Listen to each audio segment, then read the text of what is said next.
Aujourd'hui, notre thème avec l'aide d'Allah Tabaraka wa Ta'ala est les petits signes de la fin des temps. Les petits signes de la fin des temps. Mes frères et sœurs, notre thème avec l'aide d'Allah Tabaraka wa Ta'ala sera divisé en 4 parties. La première partie, l'heure arrive, pas de doute à son sujet. Deuxième partie, les petits signes de la fin des temps qui ont déjà eu lieu. Troisième partie, les petits signes de la fin des temps que nous vivons. Quatrième partie, les petits signes de la fin des temps qui n'ont pas encore eu lieu. Et je vous demande toute votre attention, car ce thème-là est très important et je demande à Allah Tabaraka wa Ta'ala de faire que nous mettons en pratique ce que nous apprenons. Sans trop tarder, on commence directement la première partie. L'heure arrive, pas de doute à son sujet.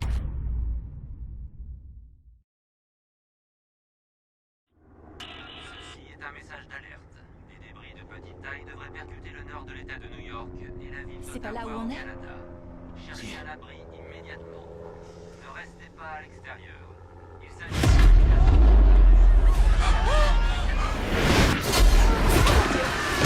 Oh mon Dieu, John, fonce! Baisse-toi là-dedans!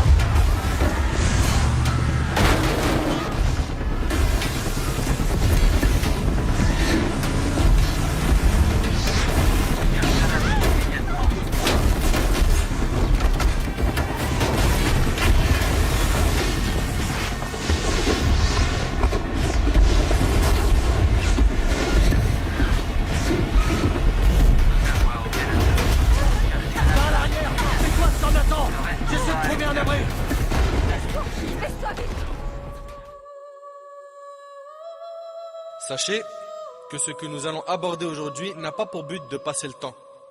Car, comme vous le savez, aujourd'hui, il y a des gens pour passer le temps, ils parlent des signes de la fin des temps. Non, nous abordons ce sujet car il fait partie de la foi au jour dernier. Selon Omar ibn Khattab, radiyallahu anhu, le prophète sallallahu alayhi wa sallam a dit: la foi consiste à croire en Allah, en ses anges, ses livres, ses messagers, et au jour dernier, et elle consiste aussi à croire au destin bon ou mauvais, c'est rapporté par l'imam muslim. Mes frères et sœurs, l'heure arrive, pas de doute à son sujet. Allah Tabaraka wa Ta'ala a dit dans Surat Al-Hajj, Surat 22, versets 6 et 7, il en est ainsi, parce qu'Allah est la vérité. Et c'est lui qui rend la vie aux morts, et c'est lui qui est omnipotent. Et que l'heure arrivera, écoute bien, et que l'heure arrivera, pas de doute à son sujet. Et que Allah ressuscitera ceux qui sont dans les tombeaux. Et si les gens voient que l'heure est loin, sachez qu'Allah Tabaraka wa Ta'ala la voit proche. Allah Tabaraka wa Ta'ala dit dans Surat Al-Ma'arij, Surat 70, versets 6 à 10, Allah Tabaraka wa Ta'ala dit: il le voit bien loin alors que nous le voyons bien proche. Le jour où le ciel sera comme du métal en fusion et les montagnes comme de la laine, où nul ami dévoué ne s'enquérera d'un ami. Et Allah Tabaraka wa Ta'ala dit dans Surat Al-Qamar, Surat 54, dans le premier verset, l'heure approche et la lune s'est fendue. Ce miracle de la fente de la lune, on va le voir après, ça s'est produit à l'époque du prophète sallallahu alayhi wa sallam, de son vivant.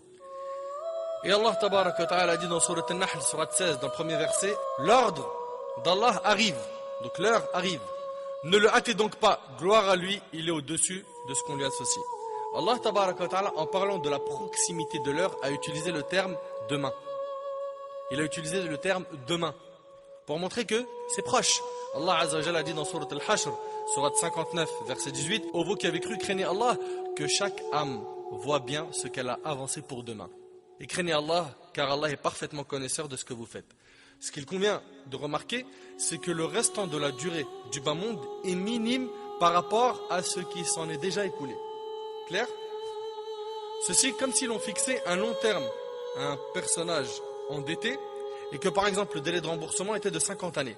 S'il s'écoule 45 années sur les 50, le terme échéant de l'acquittement de la dette est proche par rapport aux années qui se sont écoulées depuis la fixation de la date de remboursement, n'est-ce pas?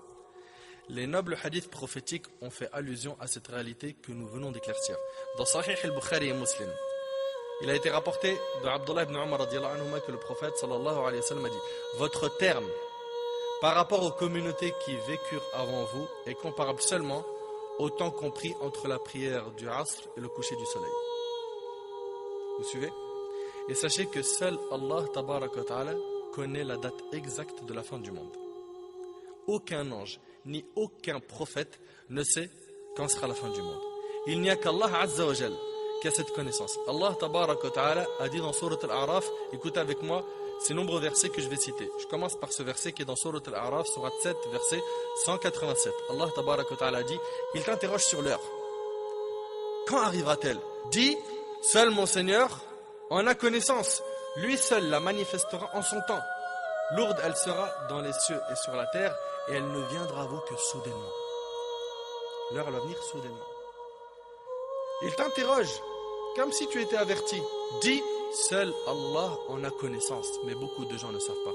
Et Allah tabaraka wa ta'ala dit dans Sourate Al-Ahzab, Sourate 33, verset 63, les gens t'interrogent au sujet de l'heure. Ici, bien sûr, le discours il est adressé à qui? Au prophète, alayhi salam. Les gens t'interrogent au sujet de l'heure. Dis, sa connaissance est exclusive à Allah. Quand sais-tu? Il se peut que l'heure soit proche. Et Allah tabaraka wa ta'ala dit dans Sourate Al-Nazi'at, Sourate 79, versets 42 à 45, il t'interroge au sujet de l'heure. Quand va-t-elle jeter l'ancre? Quelle science en as-tu pour le leur dire? Dit Allah subhanahu wa ta'ala. Son terme n'est connu que de ton Seigneur. Bon, c'est clair.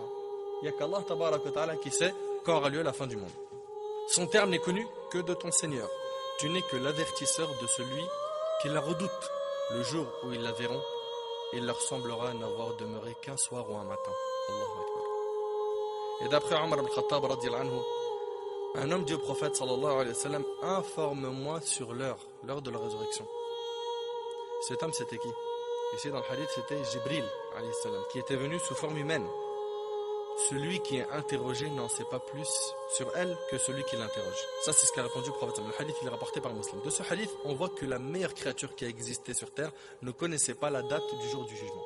Et d'ailleurs l'ange Jibril, le chef des anges lui-même, ne connaît pas la date du jour du jugement. Donc que personne vienne nous dire la fin du monde sera à telle date. D'accord? Buraïda radiyallahu anhu a rapporté avoir entendu le messager d'Allah alayhi salatu wa sallam dire 5 choses ne sont connues que d'Allah. La connaissance de l'heure est auprès d'Allah. Ça c'est 1. 2. Et c'est lui qui fait tomber la pluie salvatrice. 3. Et il sait ce qu'il y a dans les matrices. Avant même qu'il soit dans le ventre de la mère, Allah subhanahu wa ta'ala sait si c'est une fille ou un garçon. Allah azza wa jalla a la connaissance parfaite de toutes choses. 4. Et personne ne sait ce qu'il acquérera demain. Par contre, Allah subhanahu wa ta'ala le sait. 5. Et personne ne sait dans quelle terre il mourra. Par contre, Allah tabaraka wa ta'ala le sait. Le hadith il est rapporté par Bukhari Muslim.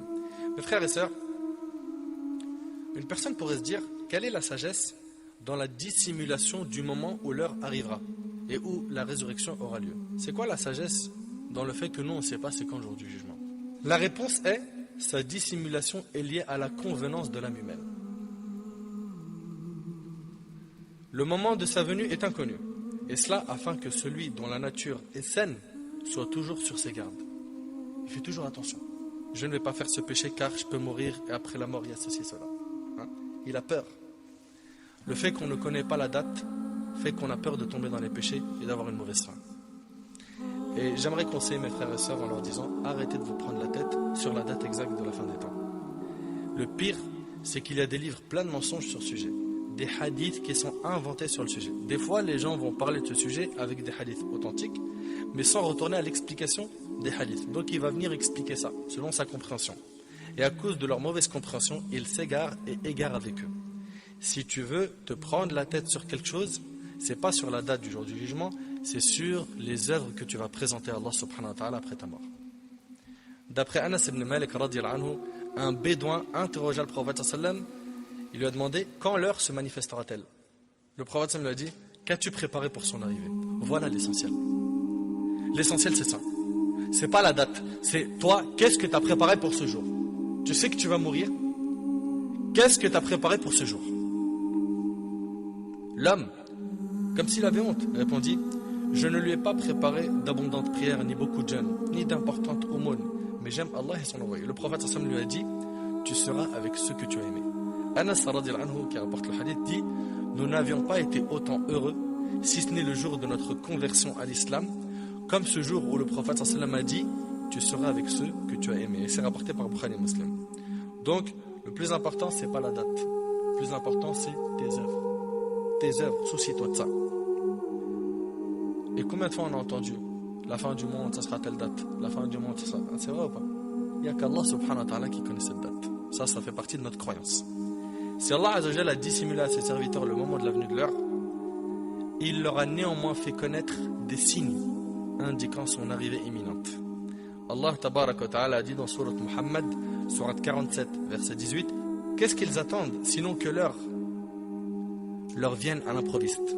Or, ces signes avant-coureurs sont certes déjà venus. Allah Subhanahu wa Ta'ala ne nous a pas donné d'informations sur la date exacte, mais sur les signes de l'arrivée de l'heure. Et dans le hadith d'Abu Zayd, Amr ibn Akhtab, radiyallahu anhu, il raconte, le prophète sallam accomplit une fois avec nous salat al-fajr. Et écoutez bien le hadith. Puis il gravit le mimbar, la chaire, vous savez, là où l'imam il fait la khutbah. Il gravit le mimbar et fit un sermon jusqu'à l'heure de Dhuhr. C'était un long discours, de Fajr à Dhuhr. Il descendit alors et pria, après quoi il monta à nouveau sur le mimbar et s'adressa à nous jusqu'à l'heure du Asr. On est d'accord que le discours il est long, n'est-ce pas? Après avoir prié, il continua son sermon jusqu'au coucher du soleil. Durant tout ce temps, il nous parla des événements passés et de ce qui allait encore arriver dans l'avenir. Et ce qui allait arriver dans l'avenir. Ceux qui parmi nous ont la meilleure mémoire sont les plus savants à ce sujet rapporté par l'imam Muslim. Mes frères et sœurs, les signes de la fin des temps sont de deux catégories. Écoutez attentivement. Il y a les petits signes et il y a les grands signes. Concernant les grands signes, il y en a combien? 10. 10. Les petits signes, ils sont beaucoup plus nombreux. Et sachez qu'il y a des petits signes qui vont apparaître en même temps que les grands signes. C'est important, parce qu'il y a tellement de mélange dans les compréhensions des gens qu'il faut qu'on décortique tout, et c'est ce qu'on va essayer de faire, Inch'Allah, et qu'on fixe des règles, des bases. Écoutez attentivement ce que je suis en train de dire. Sachez qu'il y a des petits signes qui vont apparaître en même temps que les grands signes. Alors une question, on a dit qu'il y avait combien de grands signes? 10. Est-ce que j'ai cité Al-Mahdi parmi les grands signes? La venue d'Al-Mahdi? Non. Donc il fait partie des petits signes. Mais vous le savez que Mahdi alayhi salam, il va diriger la prière en tant qu'imam et derrière lui il y aura le prophète Isa alayhi salam. Donc on voit bien ici quoi? Qu'il va y avoir des petits signes qui vont apparaître en même temps que des grands signes. C'est clair? Lorsque Isa alayhi salam descendra, il priera derrière Al-Mahdi qui lui dirigera la prière.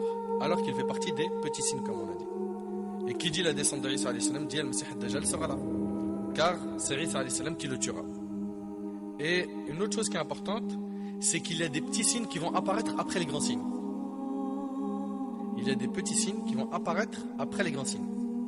Comme le vent qui viendra prendre l'âme des croyants. C'est rapporté par l'imam Muslim, on le verra à la fin, Inch'Allah. Le vent qui viendra prendre l'âme des croyants, et c'est à cette époque-là où la Kaaba sera détruite.